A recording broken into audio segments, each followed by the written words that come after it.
Okay. All right. It is 7 o'clock on the East Coast, and just want to welcome everybody to the Massachusetts statewide volunteer call for the 2018 ballot initiative. This is Ben Gubitz from American Promise. Thanks for everyone for taking the time to jump on tonight, and hope not too many folks are caught up in the rain or the storm somewhere. I know we have quite a bit of thunder and rain out here in Malden. So we have a really great program for tonight. Obviously, our statewide volunteer coordinator, Larry Scarp, is with us, including Kellen Arno from Grandview Campaigns is back, and very special guest, Cindy Black from WaMend. And Cindy actually successfully ran the Washington State campaign for I-735, which was a ballot initiative to overturn Citizens United that passed, I think, to the tune of about 64% last cycle for 2016. And Cindy led an incredible signature gathering effort against all odds, mostly an all-volunteer effort out there in Washington to collect signatures to qualify for the ballot. And Cindy's on to just talk a little bit about some things that worked out in Washington, and perhaps some things that we can take into account as we begin to plan for our push for signatures here in Massachusetts. So, Larry, unless you had anything else to add, I was going to maybe ask Cindy to go ahead and take it away. Yep, no, that's great, Ben. The perfect introduction, and really interested to hear what Cindy has to say. We can learn a lot, I hope. Oh, absolutely. Cindy's great, and thanks for joining, Cindy. Sure. Can you hear me okay? Yeah, we can hear you great. Okay, great. Yep, okay. that's great. Basically, just a little background. WaMend was the Washington Coalition to Amend the Constitution. It basically came together of a coalition group of mostly organizations, local grassroots and nonprofit organizations and individuals to get an initiative on the ballot in Washington State. We didn't do it once. We actually tried twice. The first time we tried, we were not successful. It was Initiative 1329, which was an initiative to the people, which gave us a shorter window to collect signatures. And we only collected a little over half of what we needed. So instead of giving up, we decided to go back again, and we used our the ground game that we had created for the first signature gathering campaign that helped us successfully get to the next level. And basically, you know, some of the points that Ben wanted me to cover tonight was, one is about our recruiting and organizational process and what worked and what didn't for us. And basically, recruiting, we started recruiting for signature gatherers because we knew, and I came on kind of right at the beginning of 1329 before it went on to, before we did the signature gathering. But even a year before that, they had started working on lining up volunteers and, you know, trying to find leaders in the community that would be able to help spearhead this, because one thing we did not have was money to, you know, get a big campaign going and pay for signature gatherers, which is what most campaigns do in our state. And that is one thing I want to mention, is that we're unique in the way that the way we ran our campaign in Washington was very different than how campaigns have been running here for many years now. And we did it on a shoestring budget with mostly volunteers. And how we did that was we just showed up at places. We, you know, talked to people about the issue, especially when it was right after Citizens, you know, shortly after Citizens United happened. So people were aware of that. We were educating people about it. And the massive money that was coming into elections, it was easy for us to point at things and go, look. So we got a lot of support early on and getting people signed on. And then once we got the signature gathering ready to do that, we had team captains in different areas. Most counties around the state had a team captain. Some areas were obviously more heavily better organized and had stronger leadership than others. But we found that we were most successful in the areas that had a good ground team that were the base for us, and that were the people that we could go to, and they could come to us and support. And so basically we had teams around the state, which I imagine, and I'm from Massachusetts, actually. I grew up outside of Boston, so I'm familiar with the state. And so you guys have a much smaller state, so I think it'll be easier for you to kind of mobilize, but you're much more densely packed, so you're probably going to have to strategize that a little differently. But we know that having team captains really was effective in our signature gathering effort, as well as our election campaign when we finally got it on the, we're successful in getting on the ballot. So it took us about, I'm not sure how long is your signature gathering time frame in Massachusetts? We start 9 weeks. I'm sorry, say that again. 9 weeks. 9 weeks? Yes, we start September 20th and we end November 22nd. Very fast.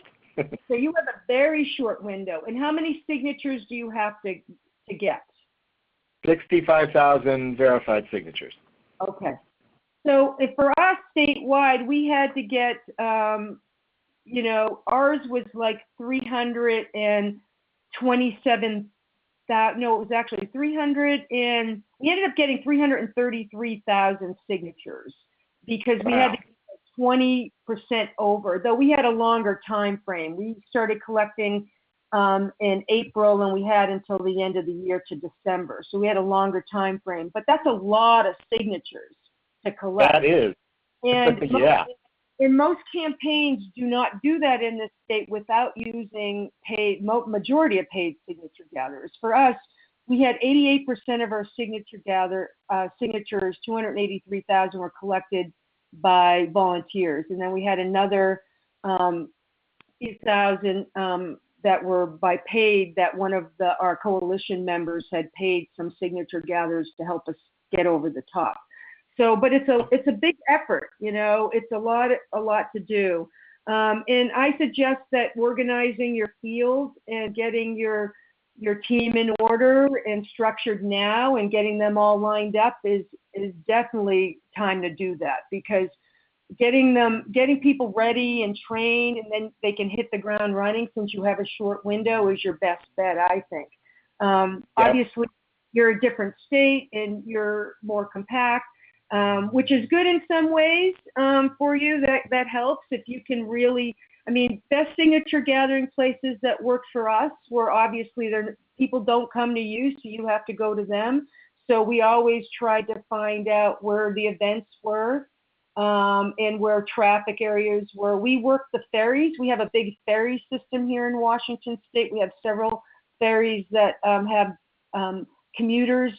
So and then on the weekends, it's very popular. So especially in the off-weather months when it was cold and rainy, we rode the ferries back and forth and collected signatures here. So great. So in Massachusetts, I know the weather's going to start getting bad in the fall, and you're going to have some weather. So finding indoor events is always helpful, but taking advantage of any public event. Showing up at, any type of parade or social event or fair. And sometimes we were allowed to go into the fair and work, and sometimes we had to work the perimeter. It really depended on the event and what they allowed us to do. So really, that really depends on what's happening in Massachusetts, where are the big events that you want to go to. Also, college campuses are really good places. Though we did run into a lot of out-of-state folks, so you have to kind of account for that. But that was very useful. And then we also solicited businesses. We call them Businesses for Democracy, and basically they let us post and put up petitions in their businesses and with signage that let people sign. And we would go and collect those every week or two and put in new petitions. And we collected a few thousand that way. What kind of businesses were these, like barbershops and restaurants and that sort of thing, Cindy? Yep, any business that had traffic of people. We had like there was a chain of like organic,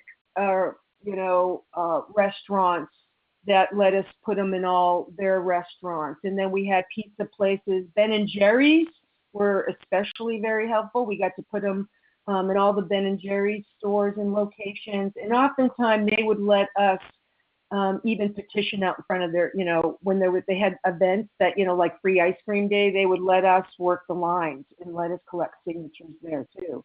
And that's the other thing, is that one of the best ways to collect signatures is working a line where people are waiting to get into someplace because they're just standing around, and you can just go up and down the line and work it. I mean, I got some of the best signature gathering working lines just waiting for an event to open, and they're just standing there, and I would just go down the line and have 2 or 3 petition boards. And that's the other thing I recommend is that your signature gatherers carry multiple petition boards, because, if you have a group of 2 or 3 people, you want to be able to get as many signatures as fast as possible, and they don't want to wait for the board to go around. So if you have multiple boards, you can have more than one person signing at the same time, and it's just more efficient use of the time. And also, Ben asked me to mention things about elevator pitches and things like that. And basically, I think you got to find out what works and experiment. I mean, we obviously brought up things like money in elections and Citizens United and how they felt about that. I mean, one of the things I would always say is, we're trying to get big money out of elections. And oftentimes you get sarcasm back. I mean, that's the one thing about being a signature gatherer is you have to take rejection, because you end up, a lot more people tell you no than actually sign, depending on where you are. I mean, if you're at a really friendly place, you pretty much get everybody to sign. But if you're just working public events, you're going to get a lot of rejection, and you just have to kind of move on. And most people are okay about it. They're just like, one of my worst things that's said but common was like, oh, good luck with that, kind of sarcastic like. But you get comments like that, you just kind of move along, or you get people, trying to challenge you on things like that. But you just kind of move along, and you realize you're on a mission. It's a numbers game when you're collecting signatures. So that's the other thing I would recommend is have goals for yourself, for your groups. And like, that's one thing we did with our team captains is we would set goals, like which events they were going to work, how many signatures that they were going to get that week. And they would pick their own goals. So they'd feel like it was something they could shoot for, and we would work with them on that. And also the reality about signature gathering is you're going to probably have about 20% of your volunteers will end up collecting probably about 80% of your signatures. That's just kind of how it works. You have like some really top volunteers that are going to do probably the bulk of the work and most of the signature gathering, and then the rest is going to bring in a much smaller amount, but it's definitely needed. So, the more you can get on those, super volunteers to get out there and recruit them now and get them engaged is really good. The other thing that, since we did a mostly volunteer campaign, in fact, we had a couple of paid staff, but it was mostly all volunteer and definitely volunteer led and run, is that, we wanted to make sure that we got the volunteers what they needed quickly. If they needed petitions or, buttons or signage or things like that, it's worth the investment, the few $100s or a couple $1,000s into those type of materials, so you can identify your volunteers out in the field, and it makes them feel connected. T-shirts, I think, were very important. Our volunteers really liked the T-shirt, and we had volunteer written on it, so they were really proud to wear those. And then when people asked, "Hey, are you paid?" and we go, "Nope, we're volunteers," we had more people sign it because we were volunteers. So we advertised that. Great. That's a great. Yeah. Yeah, people really respect that when you're out there as a volunteer doing that, and you want to advertise that as well.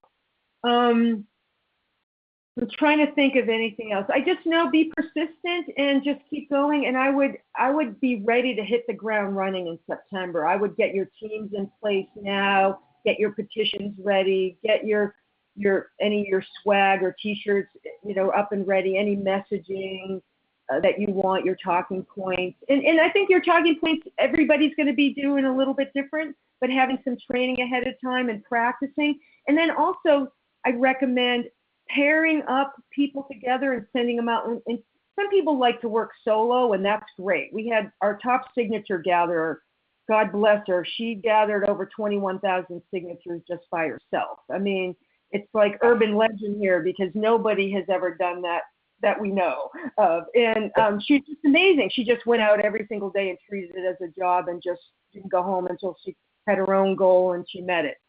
But not not going to find a lot of people like that. You want to nurture your volunteers and you want to pair them up. And we found that pairing up more seasoned signature gatherers or people that were more comfortable doing it with people that were brand new was the best strategy. And putting people in groups, kind of working together and kind of building camaraderie, and then also build in some fun aspects to it, like, have a potluck here and then go signature gather or meet up for a beer afterwards or, things like that. So you can kind of, debrief and talk and have fun and build some camaraderie. And it takes the stress away from it because then you can vent about if you had a bad day or you had somebody in particular that was a jerk to you. You have some place to talk about it, because you do need to realize it's a lot of work collecting signatures, and you got to take care of yourselves doing it. Stay hydrated. We always tell our volunteers, stay hydrated, stay fed, take care of yourself, take breaks, that kind of stuff. So I think I'll stop there and see if there's any questions. I know I threw it there, but. No, that's great. That's great, Cindy, and a heroic effort out there in Washington. So thrilled you're able to join us tonight. Really defied the odds of doing this all-volunteer effort, and that's what we're planning on doing in Massachusetts and elsewhere in other parts of the country. And so folks are on mute right now, but if you have a question for Cindy, and I'm sure folks do, go ahead and press 1 on your keypad so I know that you have a question and I can unmute you. This is a really great opportunity to talk to a real expert in this field. So if you do have a question or a comment, go ahead and press 1 on your keypad so that I can go ahead and unmute you, and don't be shy. And so just give folks a couple minutes to do that. Larry, if you had any follow-up questions for Cindy, you can fire away while people are pressing 1 on their keypad. Sure, absolutely. I'll keep firing away. Thank you very much, Cindy. That was so helpful. A couple thoughts. On your team captains, I'm assuming that they were sort of in charge of some of the volunteers and organizing volunteers. About how many volunteers were with a particular team captain? It really varied by area. Some areas had like larger teams that worked with them, maybe 10 to 15. Others had like maybe 3 or 4, depending on what part of the state they were in and what volunteers we had. We also, I wanted to mention, I forgot, we also had weekly teleconferences with our captains every week and to discuss what was going on and to get feedback. But what would happen is when we'd get a volunteer, we'd match them up and we'd refer them to the captain in that area. And if we didn't have a captain in that area, we would work with them with our field organizer and match them up with some other volunteers and hopefully create a team. Yep. And did you mentioned the field organizer, did you have sort of a core group of people that were with you watching over the state and trying to manage that? Is that how you worked the organization? Yeah, we had a steering committee that was the bigger group that kind of was the umbrella organization that met once a month. But then we had the campaign and executive committee that oversaw the day-to-day campaign. And we supervised a small group of staff. We had 4 staff, one, field organizer, communications director, a fundraiser, and then we had someone else kind of helping doing like field coordination. So a couple of field organizers really, and they were responsible for basically just managing the day-to-day and the volunteers, and then our executive campaign team, we oversaw them and we would meet on a weekly basis, but we were in and out of office all the time. We were kind of unpaid staff, really, the majority of us. Yeah. Thank you. Ben, are there any questions popping up? I haven't seen any questions pop up. So in the meantime, Cindy, you can feel free to stay on or sign off if you want, but really, really appreciate you taking the time to join us tonight, and hopefully we can invite you back as we start to get a little bit more closer to the signature gathering effort in September, and hopefully you can come back and join us. Sure. Yeah, and I'll stick around for a little bit in case a question comes up. I don't have to go immediately. Cool. So. Great. Thanks. Actually, we do have one question real quickly.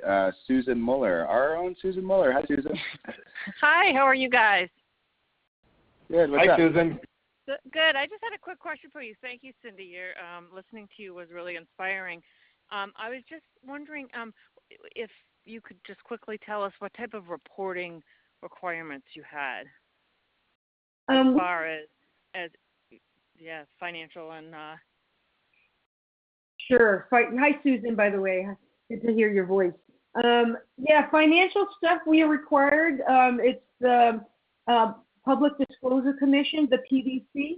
So we had to set up a political action committee. So WAMEND was basically a PAC, and our only mission was to do the initiative. So all our money we raised went into the PAC, and we kept track of our expenses and all that. And then they have a software system that we interacted with to our treasurer did to upload all the information for expenses and donations. So yes, so we did go through all the PDC reporting. Yeah. And perhaps, and Susan is the treasurer of this campaign. So perhaps, Cindy, we can link up the treasurer from WAMEND with Susan, and they can kind of coordinate. Even though the laws might be a little bit different out here in Massachusetts, but just some best practices stuff that might be helpful. Yeah.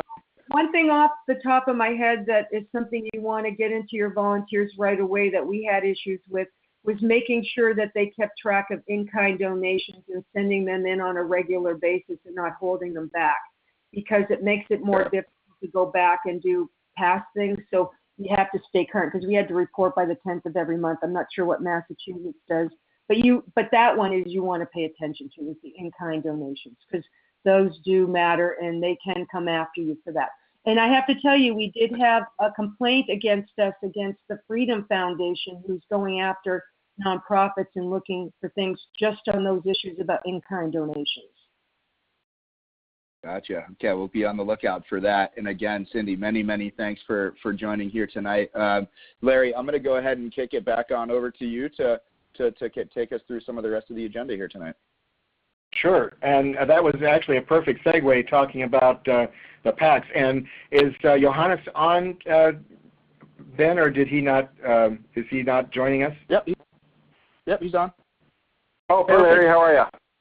Hi there, great. Ben just hadn't introduced you, and I knew you were. I had picked you as sort of the next person on the slate to talk about things. So I'll kick that off and maybe toss it over to you as far as our PAC, because we're establishing, similar to WAMEND, we've got one, People Govern Not Money, and that website is just now up and running, peoplegovernnotmoney.org.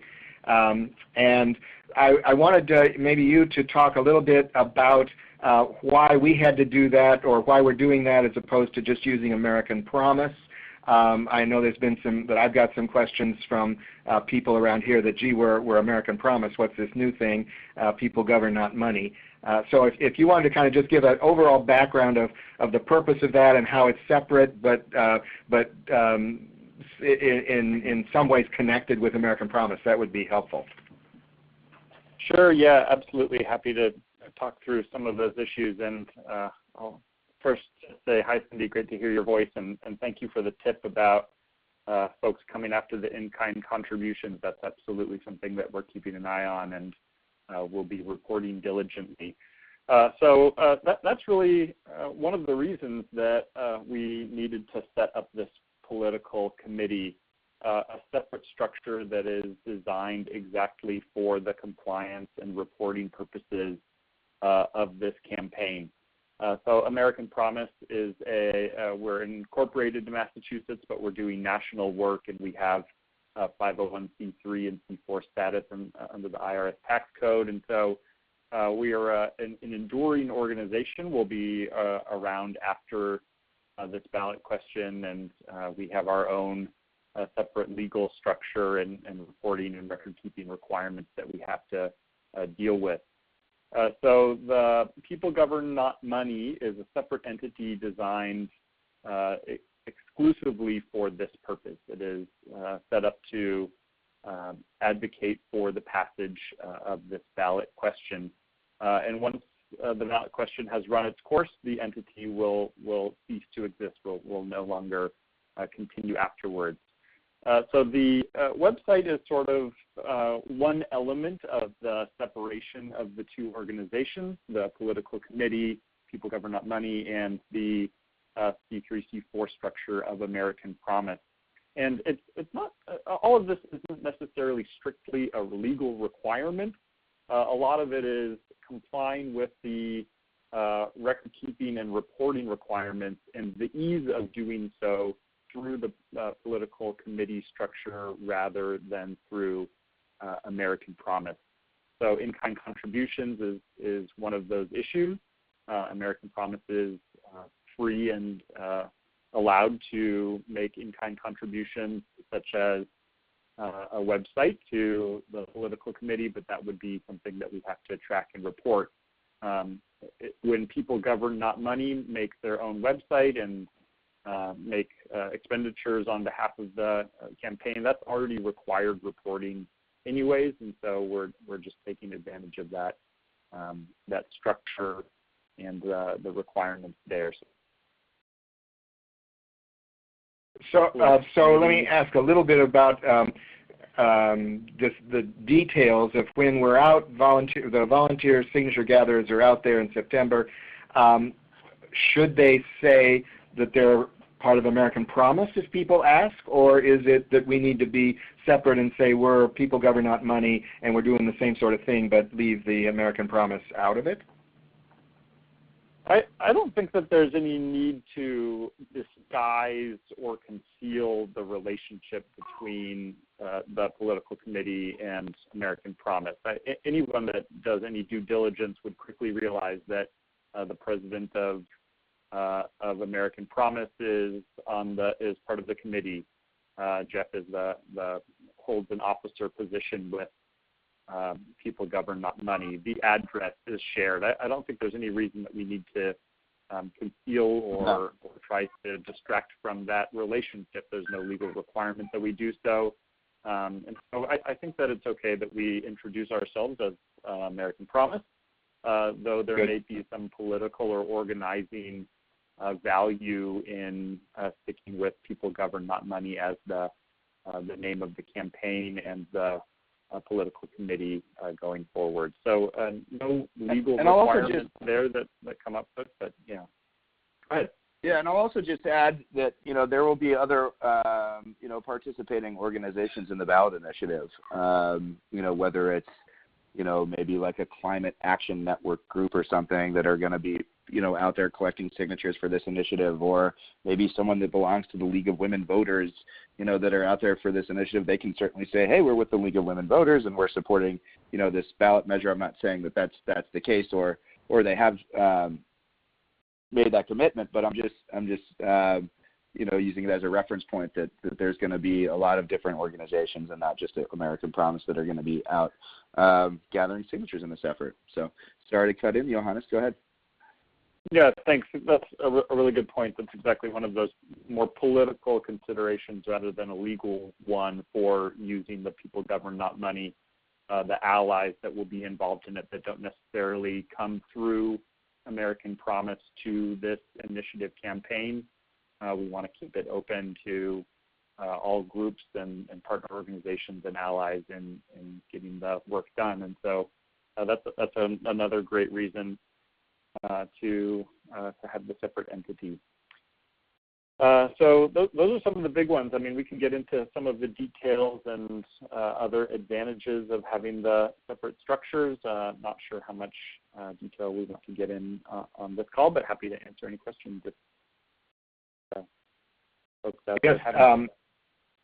So if people do have a question, I'll be Ben for a minute and push 1 on your keypad, and Ben will alert me if anybody has a question, and we'll jump in and grab you. I'll ask maybe just a couple of follow-up ones. In that one is sort of the donations.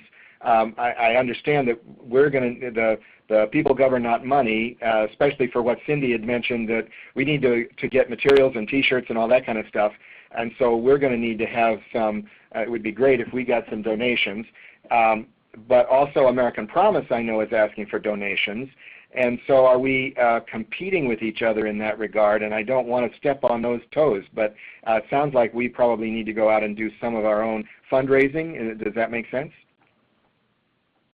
Yeah, so this is, I would say, more of a strategy question rather than a legal compliance or requirement question. But I think there's a lot of value in People Govern Not Money doing independent fundraising. I think that American Promise, obviously, we are doing national fundraising to support this kind of state effort, and Massachusetts is one of the handful of campaigns that we're really focusing on. And so, we're not just fundraising in Massachusetts for this effort, and so we're committed to making sure that this campaign gets over the finish line in photo finish fashion. We want a good big win on this, and so we're committed to whatever it takes to do that. And so certainly we're fundraising to help support exactly this effort. But I think that there is value in People Govern Not Money doing independent fundraising to do exactly what you said, get the swag going and keep the website up and things like that. Okay. And maybe my last question, is there any intention of using this People Govern Not Money outside of Massachusetts, or is it strictly a Massachusetts-only form back? Yeah, that's a good question. I noticed you asked that in an email, and I'm not sure, I guess, is the answer. It depends on what the campaigns shaping up in other states look like.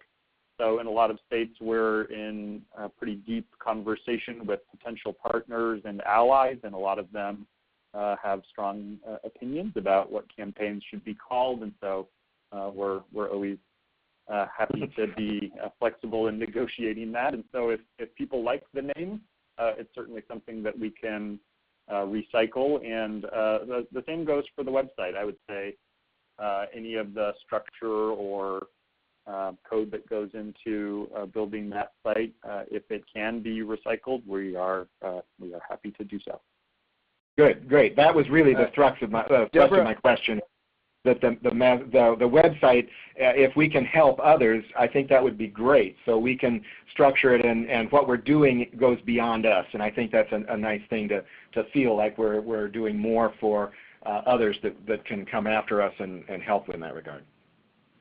Absolutely, setting the model, for the movement and other ballot initiatives to come in 2020 and maybe even 2018 and beyond. So that's a great point, Larry. So there was one question, if we can get to that real quick, and then move right along in the agenda. There's Deborah Hill Allen. Hi, Deborah. Hi, how are you? Good. How are you? You can hear me okay? Yes. Loud and clear. Great. Okay. Well, I'd sort of like to ask you a question later on. Can you come back to me? Sure. We'll come on back to you. Thank you. Okay. All right, great. Thank you, Johannes. Larry, anything else for Johannes? No, I think that was great. Thank you. That was perfect. Appreciate it very much. Great. Such pleasure. Great. And we'll come on back to Deborah here in just a few moments. And so I believe we're going to go ahead and kick it on over to Kellen Arno from Grandview Campaigns, if I'm not mistaken, Larry. Yep, that's correct. Okay, Hi, Kellen, you with us? Yeah, I'm here. Can you guys hear me okay? Yeah, there you go. Excellent. Well, I think Cindy was super helpful already and gave a lot of really good real-world experience there about collecting signatures, particularly for this issue. And I think my hope here was to just provide a few more tangible ideas when it comes to getting out there and developing your signature gathering pitch, and hopefully kind of create or at least share a couple exercises that work for us, because I know you guys are getting, September is around the corner, and I think come after this 4th of July holiday, certainly into the early month of August is going to be important for people to start getting comfortable with how they're going to go out and get these signatures. And so, I think Cindy did a good job of talking a lot about sort of the various ways and opportunities and places to go out and collect signatures. And I think for me, we always when we're working with volunteer groups, sort of talk about there's three really big different types of signature gathering. The first is obviously what we kind of call friends and family, and I think you guys would be wise to really take advantage of that as much as possible. So Larry's already referenced it a couple times tonight, but just doing everything from doing house parties to sort of going through your own personal network. Certainly at work's always a good place, things like that.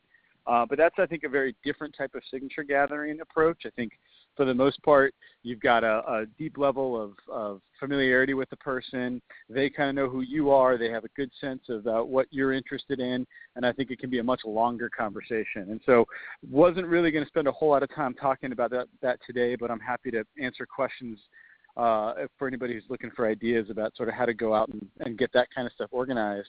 The main focus really today was to talk about the two other types of signature gathering, which is where you're talking to strangers, or at least talking to potential neighbors or people in more unfamiliar settings. So that can be doing some neighborhood canvassing, going door to door, or being at a park, or being at a farmer's market, or even in front of a grocery store or something like that.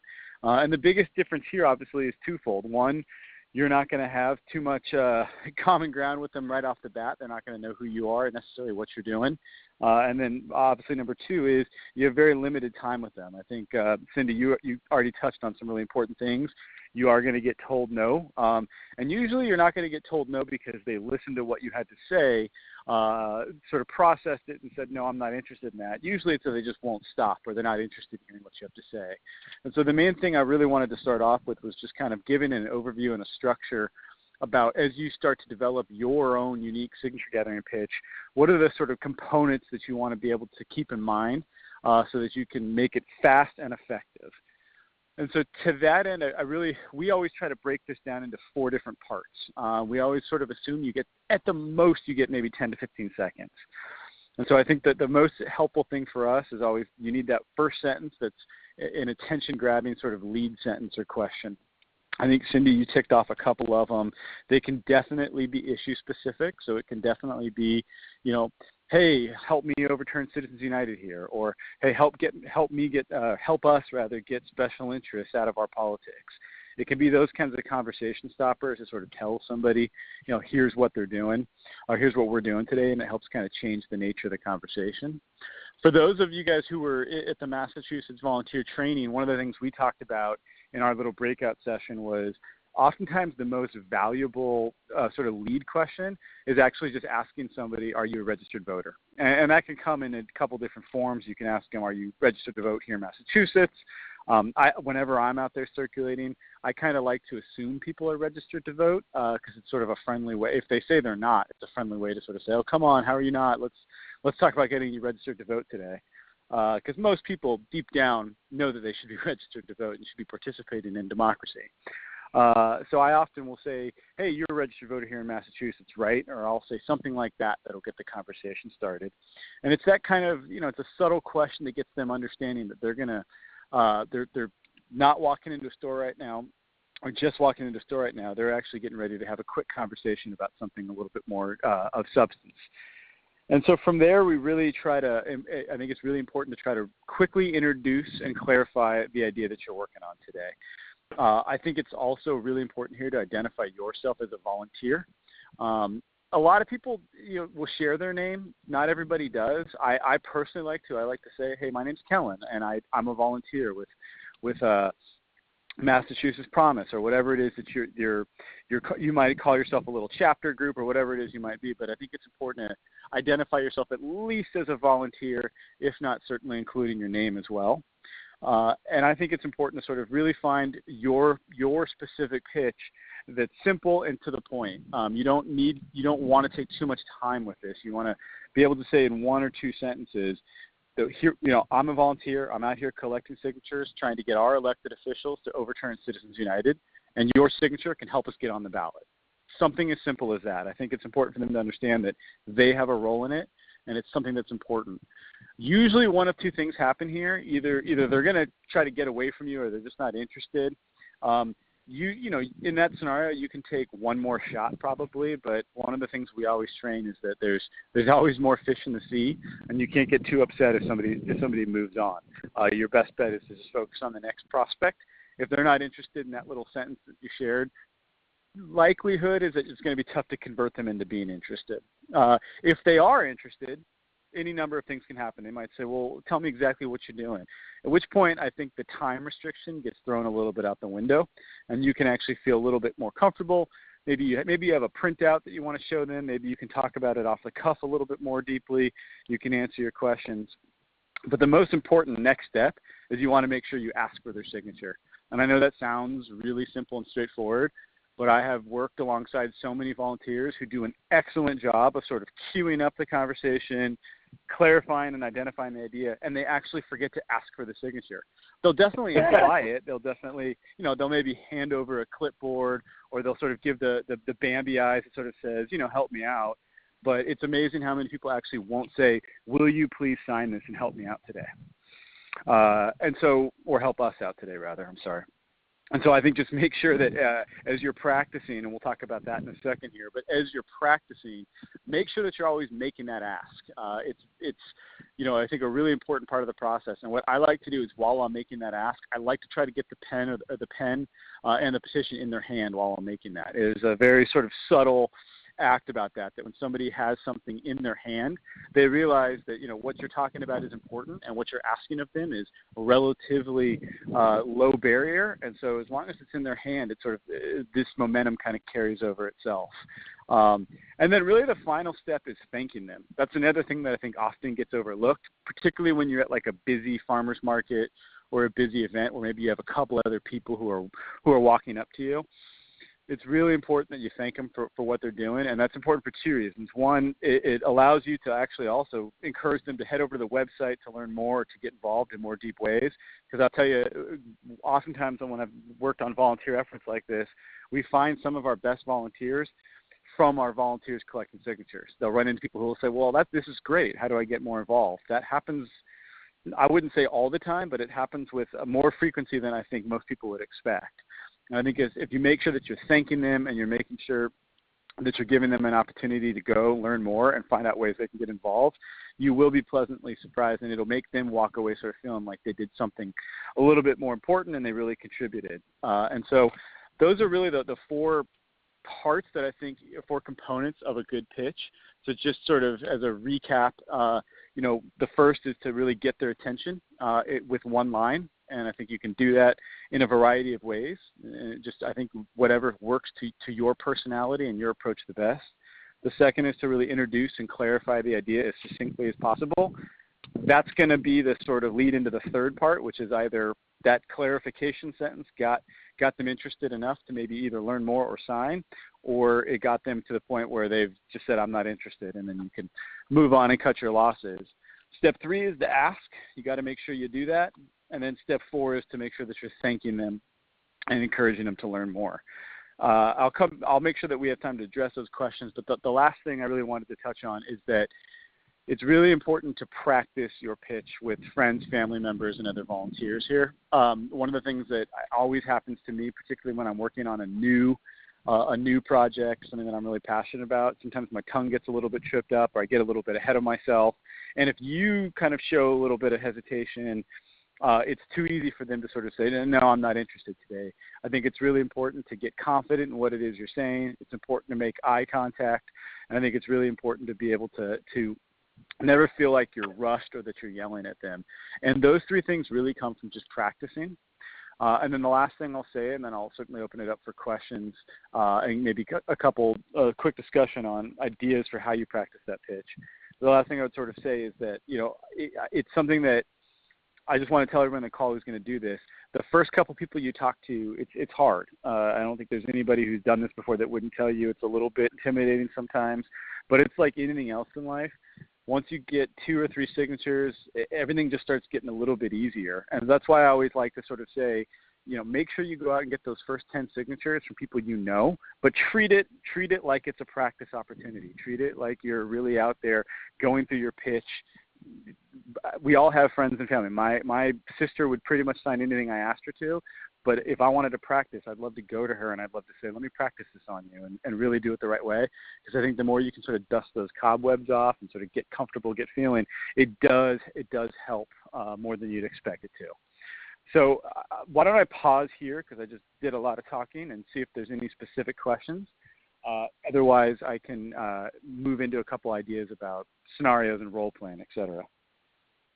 Ben, thanks, Helen. Hey, Ben, this is Cindy. I wanted to just add one thing. I agree with everything he said. I think that's really good. The one thing that we did, I forgot to mention, is our petitions, we were able to fold them up easily where you could mail them back in. So we ended up handing people that were really interested in and wanted to learn or wanted to collect signatures, we gave them a folded up petition that was really easy for them to collect signatures from their friends and family and just mail it back to us. So that is one of the ways we kind of got other people involved too. Interesting. One of the things that's great about Washington is your forms are usually pretty big to begin with, but it's also it's pretty simple to fill out, et cetera. Massachusetts is a little bit more complicated, but I think you're right on, Cindy, that I think that can also be replicated here, particularly for folks, and we've had this question come up, particularly people who maybe have family in other parts of the state. It can definitely be good for that, and it's also good if if you're going somewhere and you can leave some behind and you feel like you have some good energy on the ground to turn it around. Cool. All right, let's kick it over to Jocelyn Goranson. Jocelyn, how you doing? Where are you calling in from in Massachusetts? Hi, I'm from Fairhaven. Hi, are you hearing me? Yep. Yeah, we can hear you. Yes. Hi, Josh. Okay. I have my earphones on so I can hear you, so I had to take them off to put the phone up to my ear. I have two questions.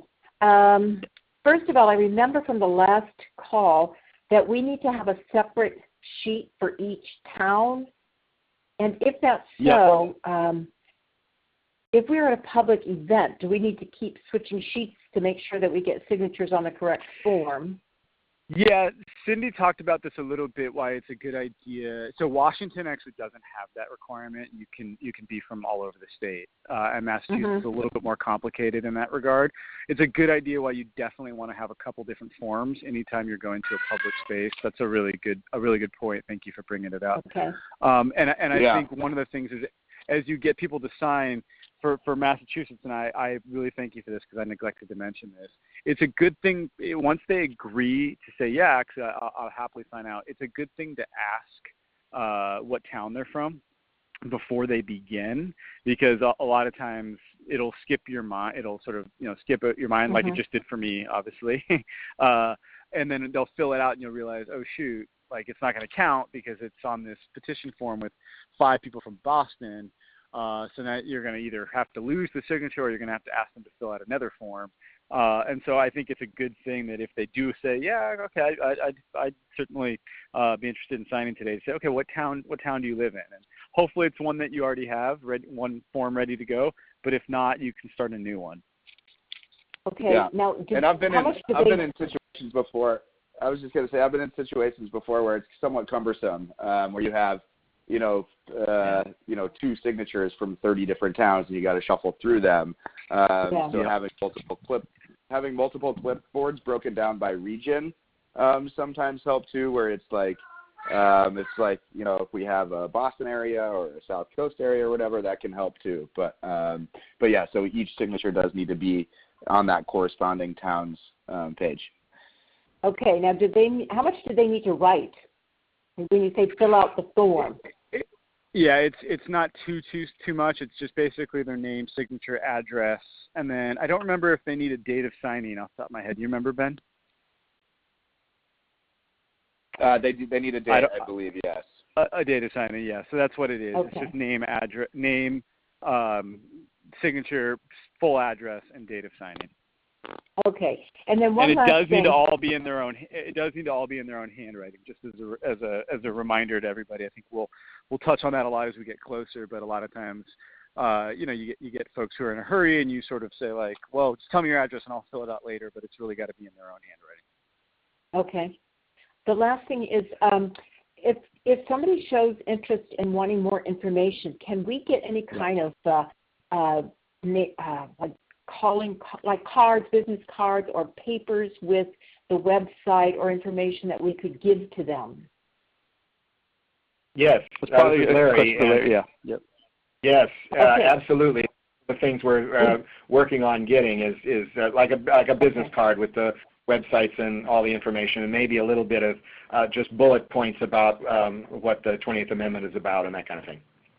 Okay, so that's something that you as an organization are working on. Yes, yep, Or and we'll be someone distributing that over the summer so that, as Cindy says, we're all ready to hit the ground running on September 19th.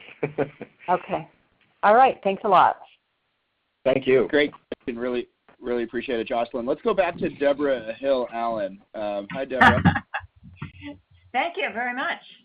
May I also ask 2 questions? Of course. Fire away. The first thing that is troubling me, I think, is that when you're asking somebody to sign something, they might like to know what it is that happens to that signature, exactly where it's going and what it's going to accomplish. It's not like we are directly petitioning the legislature, as I understand it. Is that correct? Well, in a way you are, because essentially what the initiative process is it's collecting signatures to basically force the legislature to take an action.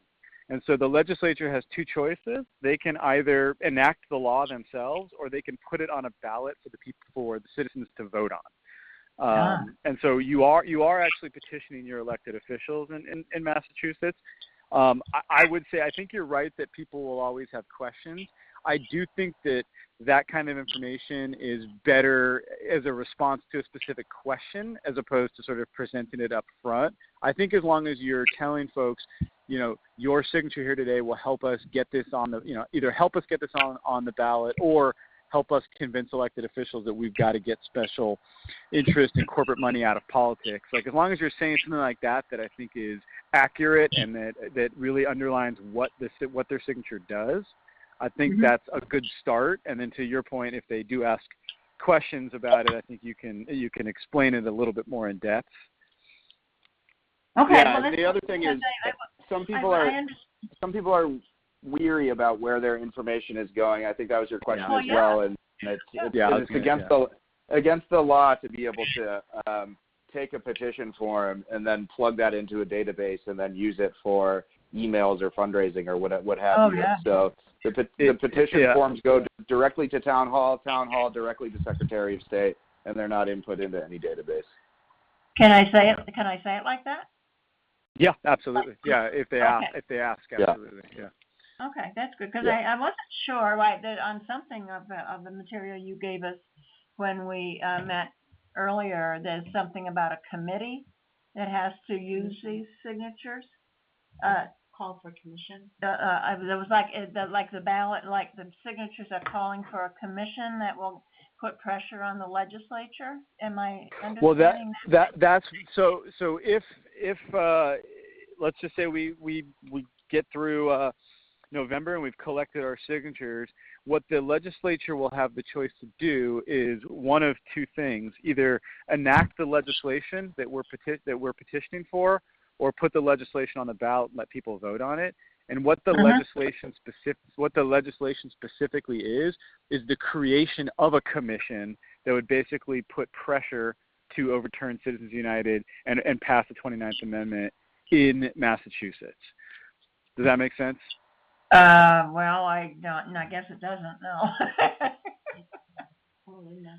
I mean, if you've already signed this thing and that you would like to have this stuff on the ballot, but then somebody else goes and puts it on the ballot. So essentially, all your signature is basically asking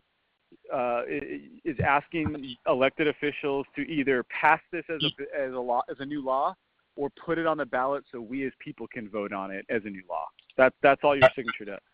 And we need 65,000 people to sign it. And if we get those, then the legislature will have to do to either enact it as law or put it on the ballot for us. Okay, I think that's close enough. Yep. All right. Good job. Okay. Let's if we can hold that second question, if that's okay, Deborah. I want to make sure that we get to one other person at least, because we're coming up to 8:00. So if we have some time, we'll get right back to you if that's okay. Let's go to David Roger Schultz. Hi, David. Hi. How are you doing? Hi, David. Where in Massachusetts are you calling in from? Webster, Worcester, Massachusetts. Great, welcome. But anyways, my question is more or less an organizational question as far as the 295 towns that we have. There's 56 cities. I mean, realistically, we need 351 different sheets if we were to tackle large events. Is there a way we can put together some organizational folders that can hold that many sheets and be able to flip through fairly quickly? Very good question, David. Yeah. Let me kick it over to Larry in a second here. What I would just say, obviously every state's different. I've worked in Massachusetts before, and also in a couple other northeastern states where you have a little bit smaller geographical jurisdictions. I will say what I have found is that with very rare exceptions, the actual geographical diversity at any kind of public event isn't as large as you'd often expect. Doesn't mean it's not good to be prepared. My only point in bringing it up is that I think you're right. You're 100% right on in terms of sort of creating a structure to make sure that everybody's always prepared. I don't know that we'll need to get everybody enough petition sheets to take in signatures from every single township, fortunately. But I think, Larry, I think you could probably speak to sort of what you're putting together for everybody in preparation for this. Yes, and that's kind of where we've sort of set the organizational structure, is that we would have these district captains that would be organized around about 15 volunteers that would be working a central town at a time, which certainly you would want to have sheets for the surrounding towns, but the expectation is that where we would be going, we would mostly be getting people from 3, 4, maybe 5 towns maximum. If you do get some from outside, then that's where it is possible to have a blank sheet and start a new one. But the thought is that you'd have to only be juggling half a dozen less at one time. And I think too, David, I mean, and this is, I think, true of any good successful effort, is, good communication always wins the day. And so I think if you got a great event coming up, and maybe it's got the capacity for it to be a really diverse group, like, I think as long as you're communicating with your team, I know Larry and his group is probably much more, very willing to figure out a way to get you everything you need to get all the tools you need to be successful. So I think as long as it's good for you to identify some of those opportunities, in August and even September as much as you can, because I think if you can sort of say, like, this is what the event is, this is how many people we're expecting, and this is why I think it's going to be so diverse. Obviously, it's a smart idea to get extra petition sheets. So good point to raise. That you might have been thinking about the Big E, for example, which would draw from a large crowd of folks. And if we could hit that would be great, but we've already tried, and they don't take political kinds of things. But those sorts of things we're really after. So if there's a way to get into that kind of stuff, we're on it, and we'll help. We'll send a whole pile of volunteers to make that happen. Great. Yeah, that was a great question, David. And so we're bumping up next to 8 o'clock here, hoping, Larry, if you want to maybe move on and talk a little bit about next steps, I think that would be great. And then we'll wrap up to keep this as close to an hour as possible, but go ahead and take it away. Yeah, exactly. I'll squeeze these into maybe just a couple of minutes that we have left. And I wanted to thank everybody that's on the call first. I appreciate everybody's involvement and attention. 4th of July is coming up. That's a great place to have parties, as I said on the last call. Get those friends and family there and practice your pitches. That's a great opportunity. And I wanted to mention that if you do go to peoplegovernNotMoney.org, check out that website, and on there you'll find a tab that is videos. And the videos right now has only one video, but I wanted to point it out because it's a great conversation starter if you wanted to have like 5 or 10 minutes at your 4th of July party to talk about the 20th Amendment and getting money out of politics. The video is one that I had a hand in making. I wrote some words about a year ago, lyrics that go along to the Battle Hymn of the Republic, and I was lucky enough to get a friend that sings with the Tanglewood Festival Chorus, and there's 35 amazing singers singing the American Promise Hymn, which is called. So it's good. I would suggest listening to it and checking out the we the people, not or the people, peoplegovernNotMoney.org. So peoplegovernNotMoney.org. As far as where we stand, I wanted to give people an insight there. Also on that website, peoplegovernNotMoney.org, in the volunteer tab, you'll find the spreadsheets of what we've got so far. So we've got a lot of volunteers and district captains. We've got 6 of our 10 needed regional captains, so that's great. We need support mostly in Boston. So if you're directly into Boston, Suffolk County, that's where we need to really push. I'm working on we're actually going to be going to the JP Porch Fest, Jamaica Plain Porch Fest, on July 8th.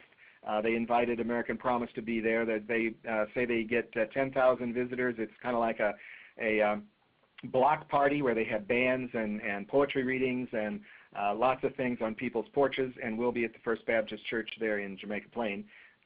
So if anybody's able to help out with that and you want to send me an email, I'd be happy to have support at that event. You can send me an email at amend28@scarf.org. You probably have that because I've been sending out lots of emails to everyone. So those are 2 events that are happening, and I wanted everybody just to think about trying to get just a couple volunteers, setting goals. Have goals for yourself is a great one, and so try to, over the 4th of July holidays, say that you try to get 2 people. And again, I'm going to say it one more time. If they go to peoplegovernNotMoney.org, they're on the volunteers page.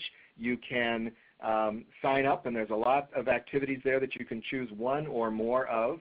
And that email will go directly to me, and we'll add them to the website or to the spreadsheet, and we'll start to fill out our forms so that we'll have a sufficient number of volunteers when we're ready to go on September 20th. I think that'll do us. Any other comments or questions that came in, Ben? I don't think so. I think that's it, Larry. That's okay. really exciting. That's a great update. I mean, to have already 6 of our 10 regional coordinators is really exciting, and I'm sure that we'll find those 4 here in the next, in the coming months for sure. And just a huge shout out to you, Larry, for organizing this great effort. This is really amazing.